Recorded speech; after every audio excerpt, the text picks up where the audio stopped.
live. All right, cool. So, should be working now. All right, hey there. Welcome, everyone.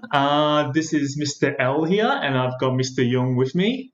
Mr. Young, great. Hey everyone, so I'm Mr. Young. I teach 7 to 9 science. Hope everyone's doing good. Yeah. And I'm Mr. L. I teach 9 P2S, 10 Mythbusters, and also the Year 12. So, yeah, what we decided to do is we thought that we'd make a new podcast. And just this first episode, we'll start off at, around 20 minutes or so. Maybe we might push it to 30 minutes. What do you reckon, Mr. Young? Yeah, you know what? I could chat forever, so 20 or 30, I'm happy with even more. Yeah, I reckon so. So, Mr. Young and I, we always catch up quite a bit anyway, and we thought that normally we talk a lot about, how we still feel like we're in our brains. Sometimes we still feel like we're high schoolers because when we go back to high school, we don't realize it's been like, for me, it's been like 10 years. How long has it been for you, Mr. Young? Oh. It's been around I think 7 Yeah. years. And it's just so weird, isn't it? When you go back and you still feel like, and you see students do something and you're like, oh, yeah, I can still relate to that. And then sometimes you see them do something, you're like, all right, I've got no idea what's going on. But then it's like you see them do something, and then you just remember that someone from your own year level when you were a student also did something similar. So it's like history repeating itself at times. Exactly. So that's the thing. It's like there will always be trends, right? And then it's just that the trend itself will change. And so I guess one of the purposes of this podcast that we talked about was that we'll hope to, really bring our staff and students to a better understanding of each other. We feel like that we're lucky enough, we're kind of in the middle ground where some of the new trends that the students talk about, we kind of understand. But at the same time, there was some stuff that happened back in our days that maybe we can impart onto the students as well, right, Mr. Young? Yeah, definitely, definitely. There's a few things that I've definitely noticed Yeah, that my students tend to feel surprised that I understand. So it's yeah, kind of interesting to see. yeah, yeah. And so over the different weeks, we'll have different segments, and we'll talk about different things that people may or may not have repeated in the past before. So, like for example, one of the weeks I might want to talk a bit about Pokemon cards, for example. Um, they're trending like crazy right now because of a lot of the influencers and rappers are buying like expensive as Pokemon cards. And I've had kids ask me before, they're like, "Oh, sir, you know what Pokemon is?" I'm like, "Excuse me? What do you mean? I lived and breathed Pokemon." We'll leave that to another week. We'll leave that to another week. I Yeah, think there's something else I want to talk about this week instead. But first off, COVID. So we came up with this idea of trying to reconnect students and teachers, and not just teachers. If you're not a teacher, if you're like an ES staff member, like an aide, we want you to connect with us as well. So we want to know how has COVID affected you, and so we are going back to school pretty soon. This is being recorded, what, one full week before school starts? yeah. One Yeah. week in advance, I guess. Yeah. So, we wanted to use this time to talk about how we've been, dealing with being locked up at home. How about you, Mr. Yorn? What have you been up to? Anything new? So I've told you before, I've Hmm. recently gotten whole KitchenAid, which is a stand mixer, Oh man, yep. and Hmm. I've actually gotten my name engraved into it, and that has really upped my baking game throughout all of our holidays, or Yep. even just ISO, Hmm. because you've seen the pictures. I have.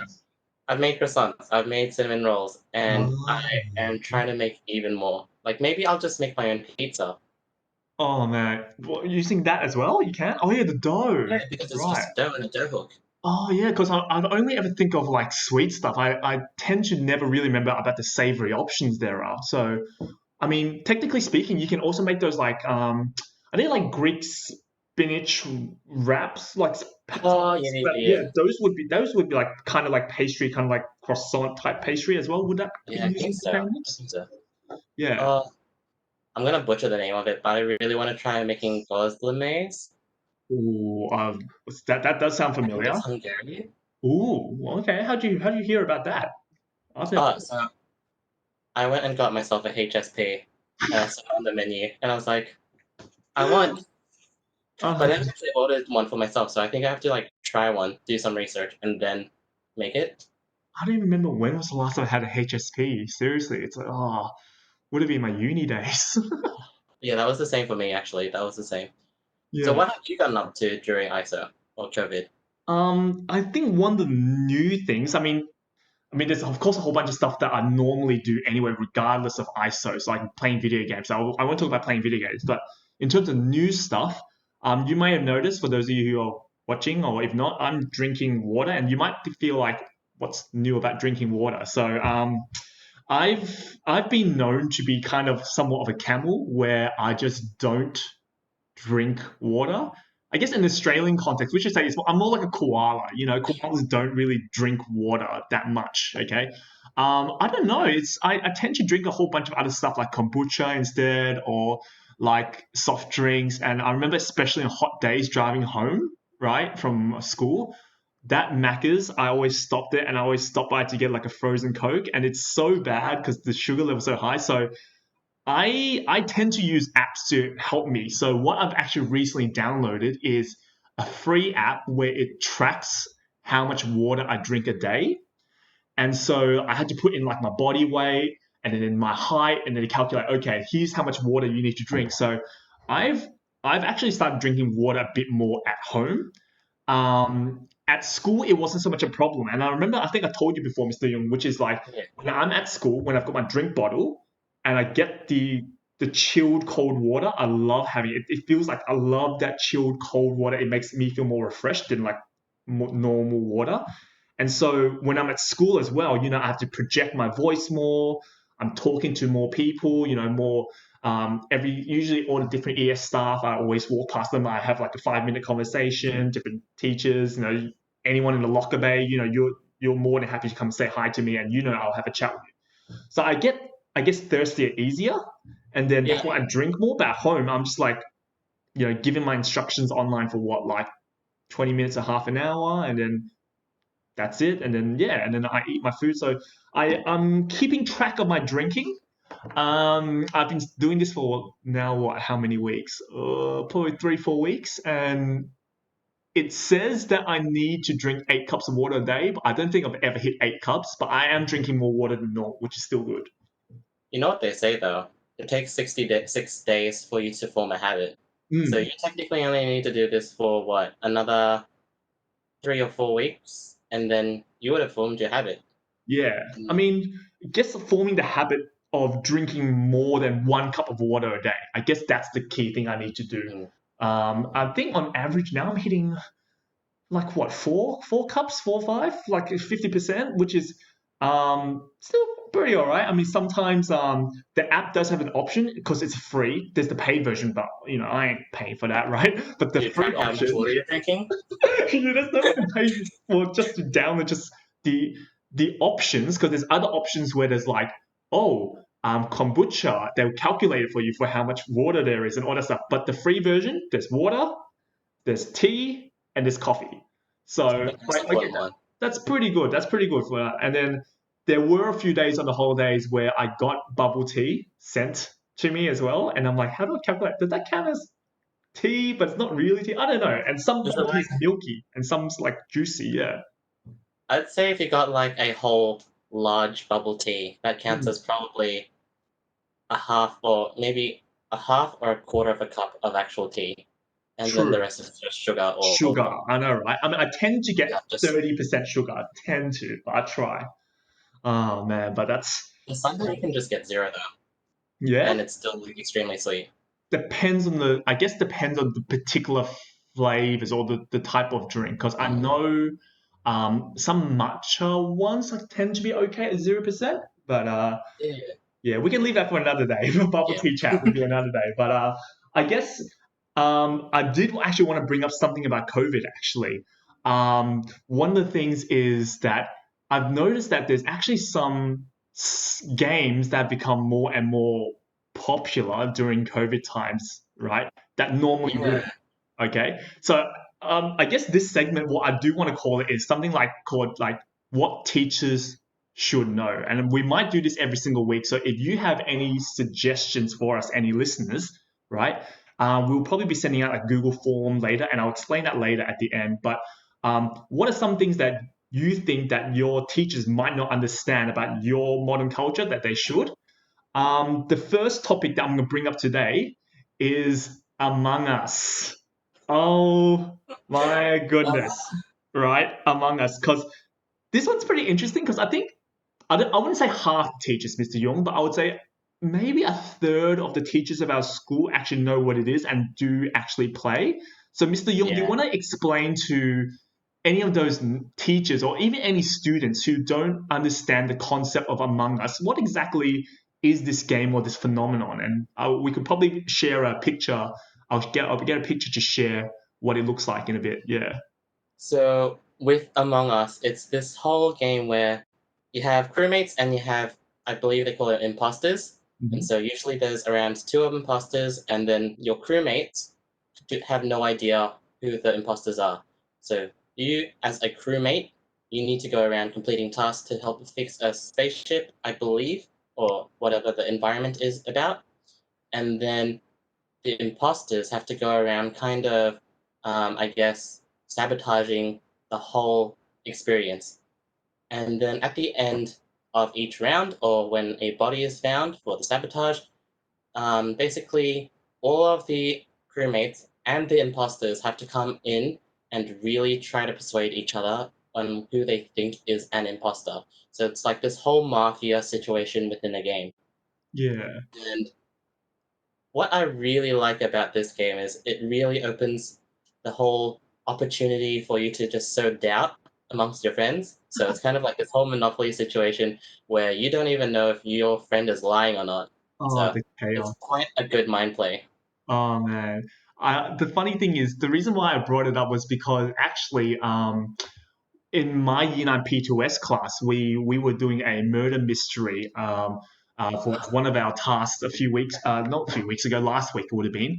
And at the end of the class, as we were going to recess, everyone kept talking about, oh, sir, this task is like Among Us. It's like Among Us. And then I had a chat with, it would have been Mr. Cousins and Miss Reed actually.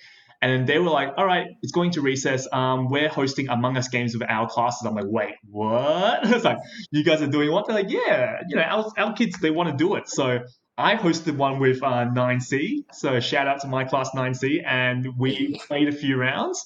And, it was so funny because, I think half the P2S teachers might know what it is. And I had to explain what it was to the other half. And the funny thing is because back at P2S in my class anyway, back at school, we used to play Mafia, as in our free time as a way to learn to communicate and to actually learn to articulate ourselves and our points. We were practicing for like interviews, like job interviews.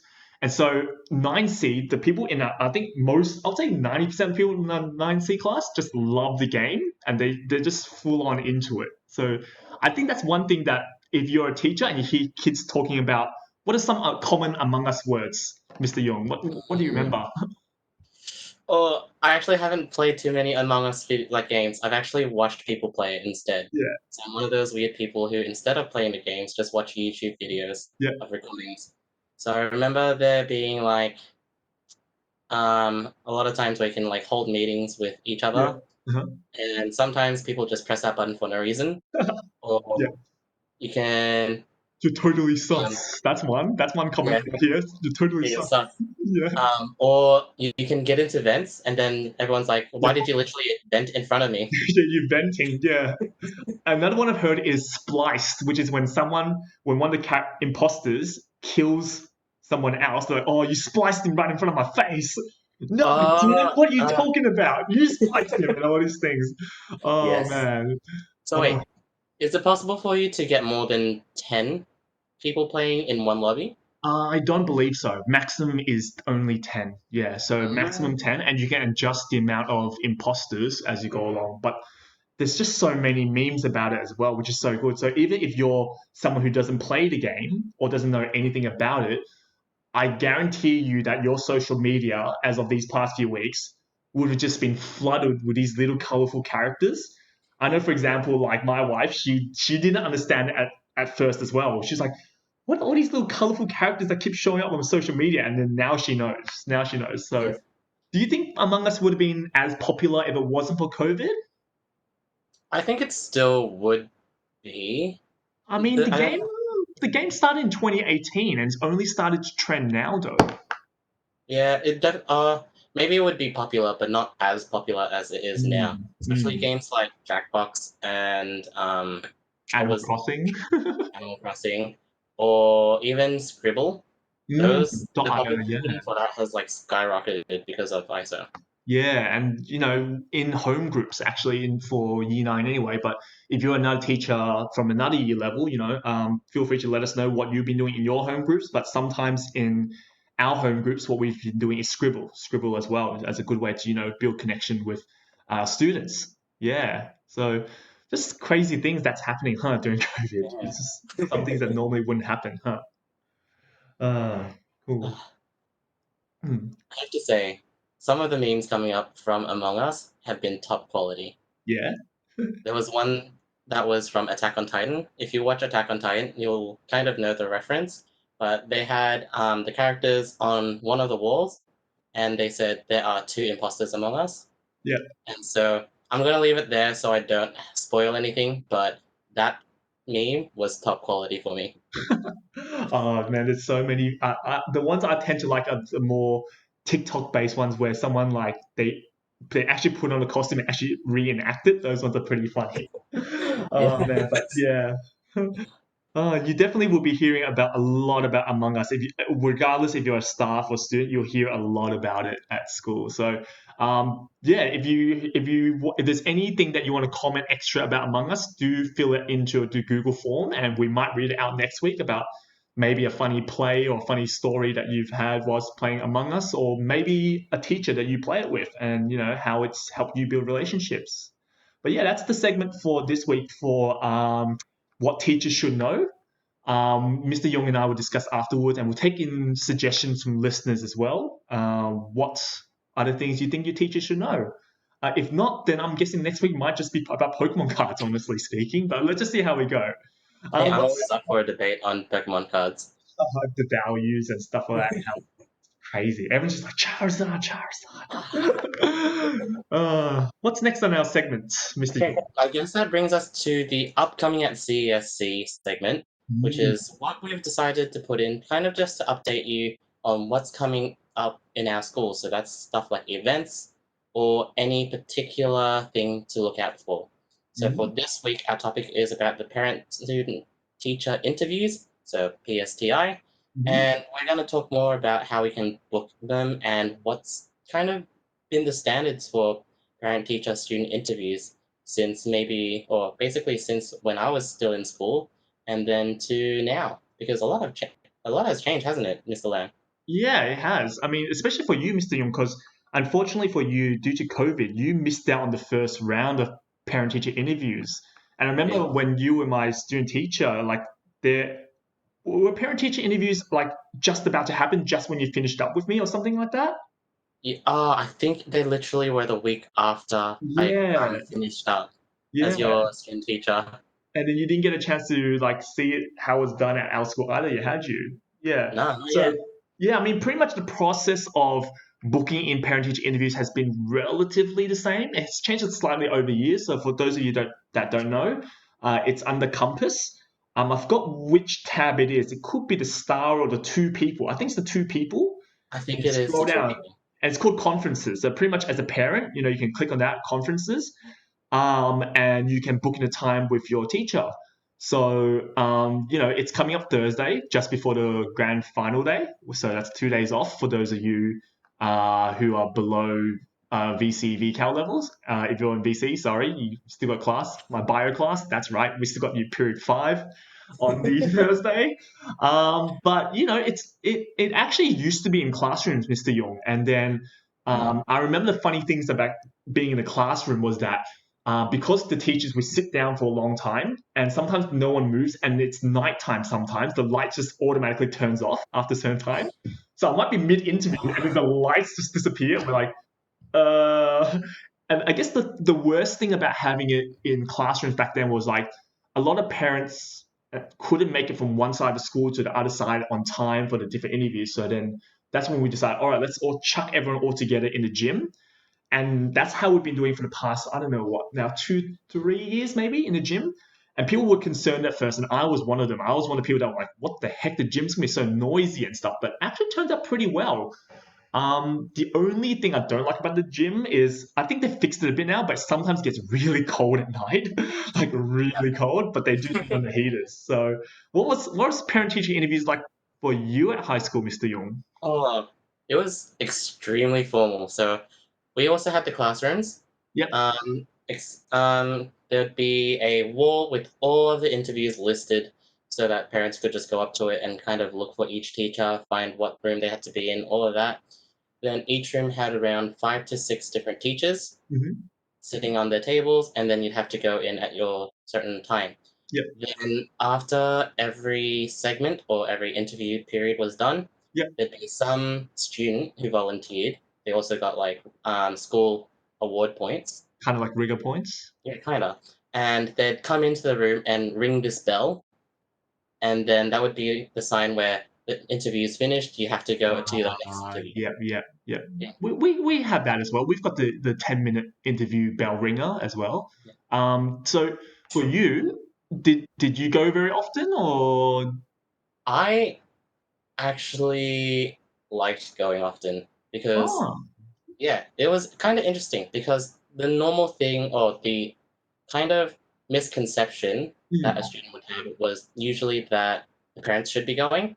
mm, However, me going in as well has been really good for me as well during that whole high school period. yeah. Mainly because one, I was a good student, and my teachers were also really good teachers. All Yep. they did were basically tell me what I needed to work on, and they also just told my parents about my successes. So that was Good, really rewarding for me. good. That's great. And then, yeah, it was just nice being able to chat to my teacher Mm. outside of a classroom setting. So it was nice and casual. Was it a full day off school as well?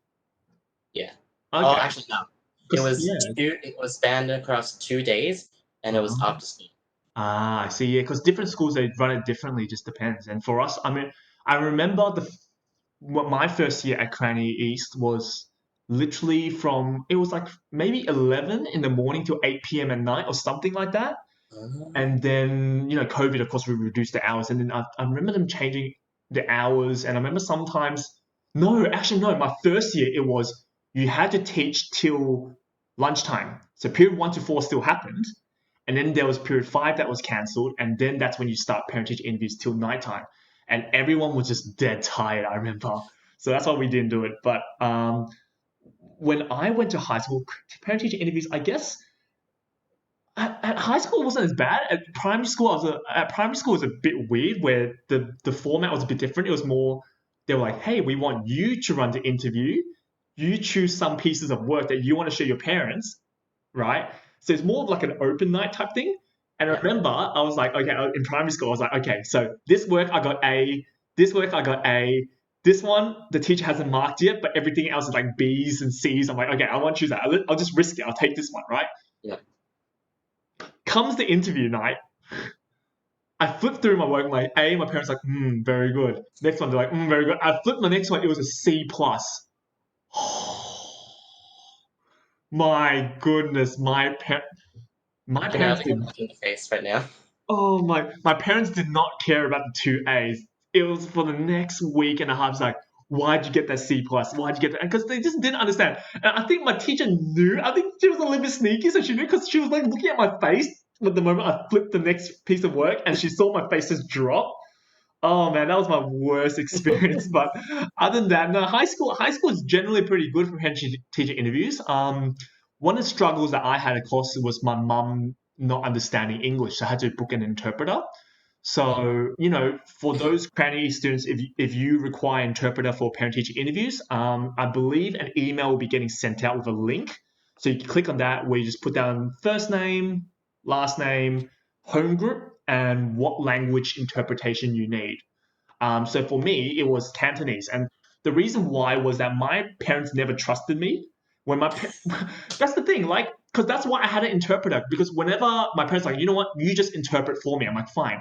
And then the teacher's like, oh yeah, he's fine. He doesn't make too much trouble. He tends to do okay. And I tell that to my parents. They're like, "Are you sure?" And maybe it was that primary school incident that scarred them. I don't know, but they always like, "Are you sure?" And so I just found that it was just better. Here's an interpreter. Teacher talks to the interpreter about it. Interpreter tells my parents, and then they're like, "Okay, okay." So It's completely unbiased at that point. yeah, exactly. So I mean, if you're someone that is, I guess, normally scared because you think you don't do very well and you want to fake interpret for your parents, trust me, oh, it's not going to work. Trust me, I don't think so. I don't think so. Yeah, especially when your It's teacher actually can. good though. Hmm? It's actually good though because we didn't actually have the option for an interpreter for my school. So I Oh, actually had to sit there and translate for my parents, and I got really stressed because I actually didn't know how to translate some of the words into Chinese for my oh parents. yeah. Some of the Yeah, so that was terminology. always something that was a difficulty for me Yeah. there. Yeah, because you're born here as well, aren't you, Mr. Yor? Yeah, exactly. Hmm. So both of us, even though we can speak conversationally our native tongue, but very specific terminology like geography, like how do we I'm put like, geography in Chinese? Like how do we say my mind frame is literally like land, map. I can't say the anymore. subject where I learn about maps and the land and stuff like that. Yeah. And rocks.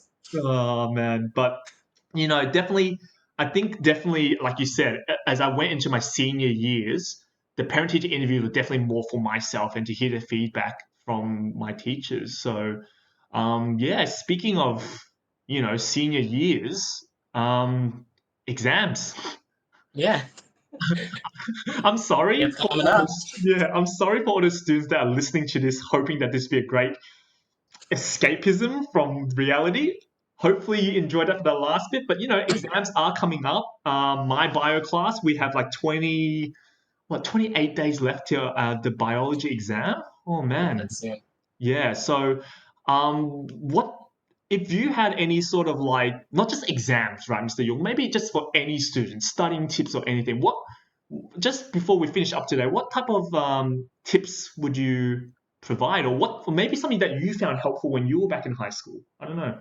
I found instead of this is what one of the traps I had fallen into at high school. I Hmm. fell into the trap where I was trying to rewrite all my notes Ah. because that was where I spent most of my time. However, the thing that would help me learn or revise the most was always doing the questions. So any practice questions or just trying to find and answer the success criteria or the exit questions. Those were the key tools I used to help me succeed in school. Yeah. That's the thing. I think that's what I tell my students. It's like find the thing that works for you. Mm. Because I know rewriting my notes doesn't help me either, right? But I have taught like one or two students before where rewriting their notes actually does help. And that's the thing. And they just absolutely smash whatever they're meant to be doing, right? For some people, it's flashcards instead. So, yeah, I think unless you practice and try a few different ways, you won't really know what works best for you. Yeah. Yeah. At Um, the end of the day, yeah. everyone's different. Yeah, that's the thing. Everyone studies differently. So you have to try the different techniques, or else you won't ever know. I guess the technique that I would recommend is especially for those who are doing paper exams. I know this one's more specific to the senior levels, but a lot of us haven't practiced writing in a very long time, right? COVID has made us type. And so with that, especially under a time pressure, if you need to write fast enough, that it's gonna be like crazy hard to reach the time limit. And I remember in my exams back then, I would always like pushing my thumb a bit to like stretch out. But what one of my English teachers, wasn't my maths teacher, what they said to me was, no, it was my senior maths teacher. They were like, from this point, I think this was 1 month before the final exam. They're like, at this point, I want every single one of you to get an eraser and to use a rubber band and to you've heard this before. Have you heard this before? This technique? Yeah. You tie the rubber band on top of your pencil or pen, right, or your pens, and so when you write, it's heavier, right? And it's more painful. It's like as if you train the muscles. And then in the final exam, what you do is you remove it, and when you write, oh my goodness, it definitely worked. I don't know how to what degree for different people. For different people, for me, it definitely felt different for at least a good half an hour, which was very good. Which it reminds me of that. I know we talk about an anime again, but can you think of which anime I'm going to talk about? Maybe a bit of Naruto, you know? That's it. Naruto when Rock Lee fights Gaara just drops those weights. Oh my goodness, it felt like that, and I was just like riding so fast, and it was so good. Yeah, that episode, I Mhm. was eating breakfast when I watched it, and that was one of the coolest moments I saw in anime back Oh then. man, that famous anime scene actually inspired one of the top UFC fighters at the moment. I think he still is like what featherweight or welterweight. It's like middleweight. I don't know. But for those of you who know UFC, you know who I'm talking about. You know he loves his anime, he loves his Avatar: Last Airbender. But yeah, I mean we have gone way over time today, Mr. York. That's okay. I think we'll finish off today. Definitely with the exams and studying tips, we will have more segments again. So if you got any study tips or exam tips, you can send them through in a Google form as well. I definitely have one that I want to talk about next week about coffee and how that affects our studying. But yeah, hope you enjoyed listening today, whether you're a staff member or a student. If this is going out on YouTube, which it probably will, please do like the video, do subscribe because, like I said, we'll be releasing weekly videos. Um, we are looking for suggestions for maybe even other guests to come on the show, whether it's a particular teacher you want us to talk to, or maybe other students for student voice, or yeah, just any suggestion about topics you want us to talk about, or you can be like, hey, Mr. Young, Mr. L, you guys talked for way too long, or no, you two didn't talk for long enough. You know, we're going to take feedback and we're going to adjust accordingly. So yeah, if you got any comments on the stuff we talked about today, like Among Us, study tips, COVID, what you've been doing, you know, we might give a shout out. If you want to shout out a teacher, also we'll be doing shout outs, you know, to thank them for what they're doing. And yeah, do keep in touch. We hope to keep this going as a regular thing. Yeah. So it's gonna be a really good experience just to get to kind of wind down with everyone. So Yeah, if you're a listener, it's an excellent chance for you to just kind of relax from the end of a school day. So we yeah, hope you really enjoy this segment and this podcast. yeah. So if you have any feedback, that would be great. Yeah, and you know, even if one person listens, I reckon we'll still do the show. If only if it's more teachers, that's fine. We might cater to more teacher-based stuff. If it's more students, we'll cater to more student-based stuff. At the end of the day, if no one listens, hey, I'm catching up with Mr. Young anyway, and you know, who cares? I love catching up with Mr. Young. We chat banter all the time anyway. As I So said, yeah. I can chat for ages. Oh yeah, I know. This we were told that we were meant to go for like what 20 minutes. What is it now? It's like what 20, 30 I hours? I have a timer for 30-ish minutes. Okay, that's not too bad for the first one, but yeah, if you guys feel like too long, maybe we could even segment it in the future. We can do shorter, like, break it down to different videos, so you only listen to the specific topics you want to listen to in the future. But you know how much editing we put into this, I guess it will be based on how much listeners we have as well. So, hope you did enjoy the show. Drink more water. Say hi to your teachers for me, and say hi to your parents for me. Hope to see your parent-teacher interviews. Any final words, Mr. Yong? Basically, just stay happy, stay safe. If you have anything, feel free to reach out to any teacher or any friend or any family member. Mm. Oh yeah. At the moment, the show is still just called Cranbourne East Secondary College Podcast. So, any name suggestions? We're taking those. And if you got any art, I know it seems pretty already like, oh, we want fan art. No, no, no. But you know, any sort of art that you want to show off, you know, we might show off some of your art. And hey, if you got something of me and Mr. Young, we might even make it like a thumbnail from now on. Who knows? But yeah, Yeah, hope, exactly. yeah. So you know, we just want to spread the awareness around the school. I know today's session was only me and Mr. Young mainly, and what we have to say about ourselves. But once we get your feedback, whether you're a teacher or a ES staff or you know a student, then we'll talk more about what you guys want to talk about. Cool. Let's see you next week and see your parent Yeah. teacher interviews. See you guys then. All right. Bye, everyone. Bye.